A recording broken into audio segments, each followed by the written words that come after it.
Hi there, Mark back again, just for a little update on our 100-day Xing Yi challenge. I've had a couple of people on Instagram asking for some suggestions about drills and about how to go about doing this. So I've posted up an example workout, which I've sped up because otherwise it would be about 50 minutes or so long. So you can go and check that out. That's on the YouTube site. And then also I've got another little explanatory video and an example of doing P-Tren. But I thought I might just do a little bit of coaching about how to sort of go about setting up and doing your lines, right? So, because sometimes it can be difficult to find enough space. This is my new studio location, and I've got enough to do sort of like 5 or 6 steps here. I generally like to train my Xing Yi outdoors so that I can take at least 10 steps and have enough space to go up and down. But you can do it even if you have just up to about sort of 3 steps, so you're doing each side and then doing the turns. So the way to do it is make sure that you've got enough space and that you know where you are. As many elements as you know. So if you only know P-Tren, if you only do the metal element, then we will just do this one. We'll just do this one first today. So you do your entire training session that way. If you're just doing the one, then I would recommend you might include some standing as well, sort of at the beginning and maybe at the end. And then you start thinking about, you really focus on doing it slowly at first. This is for everyone. I recommend that when you start each of your elements and the lines, you have a go doing really, really slowly, almost like you're doing a Tai Chi form, right? And then you build up to a faster, freer pace, again, within the movements, but then stopping at the end. And then you try and thread them all together and link them up so that there's not much gap between the stepping. So if I just show you those sort of 4 basic ways of training, right? So within your just with P-Tren, you could stand statically in Santi posture. You could do the movement very, very slowly like Tai Chi. You could do the movement quickly but stop at the end, and then you can thread the movement so that there's no gap between them, right?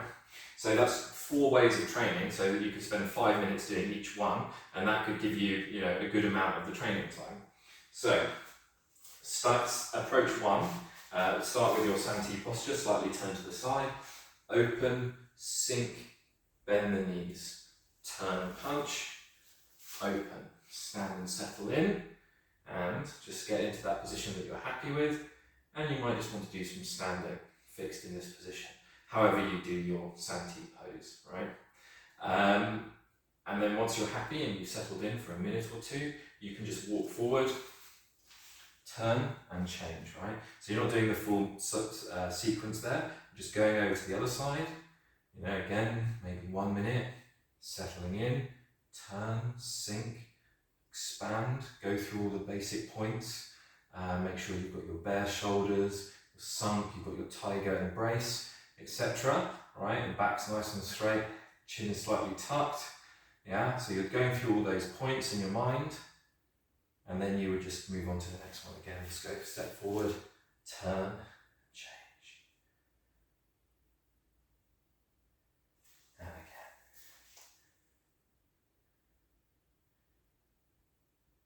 Right, and then when you're happy, you can move on to the next way. Right, so we're going to do really slowly. So here we go. 1. Step, 2, 3. 1, 2, 3. Yeah, just really, really slow. Turn. Pull, step and punch, turn. Pull, step and punch, split. 1, 2, 3, turn. Everything's smooth and continuous.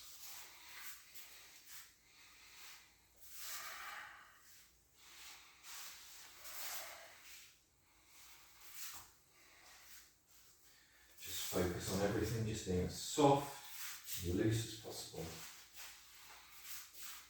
Yeah? And then once you've had a go at that one, you can have a go at, yeah? And stop. Yeah?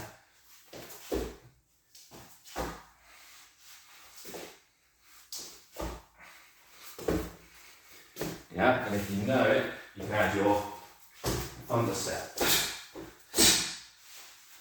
Yeah, so you have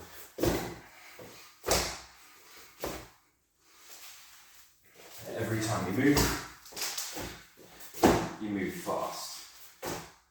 Yeah, and then you can try and move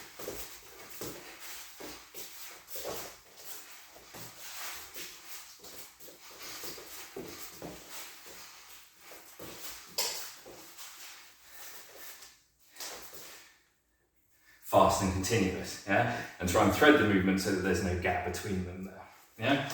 So just using one element, that can give you 4 different ways to train, just going up and down. So even though you're practicing what looks like one simple drill, you can get a lot out of it, yeah? And work with it from many different ways. And I think this is one of the keys to Xing Yi training. It's in its simplicity, it allows us to delve deeply into the movements and really understand the principles that underlie them, because we can think about them and attack them from many angles. And in the martial arts, in the health and fitness world, this is why things like kettlebells are like, because you get repetition without repetition. So is the phrase for it, and it's like every time you do it, like if you're throwing or catching something like a kettlebell, there's small variations in the movement in the flight path, and that allows the brain to adapt, and you get more, even though you're doing the same thing, you're developing more movement skill. And I think the 5 elements are a classic example of that. So even though you're repeating it, you're not just brain zonked out, not paying attention to what's going on, just doing the same movement 10,000 times. You're understanding it, playing with it, trying it at different speeds, ways of moving. The angle changes a little bit each time. Sometimes the pull might be a bit deeper. Sometimes the punch is turning a little bit, and you can play with these small angles and develop a lot of skill that way. Yeah? Good, all right. If you guys want to post up your workouts in a sort of similar way to mine, speed them up or give little clips of what you're doing, post them up on Instagram or YouTube, then I'd love that, and we'll all share them and all learn from each other's experiences, okay? Good, see you all soon.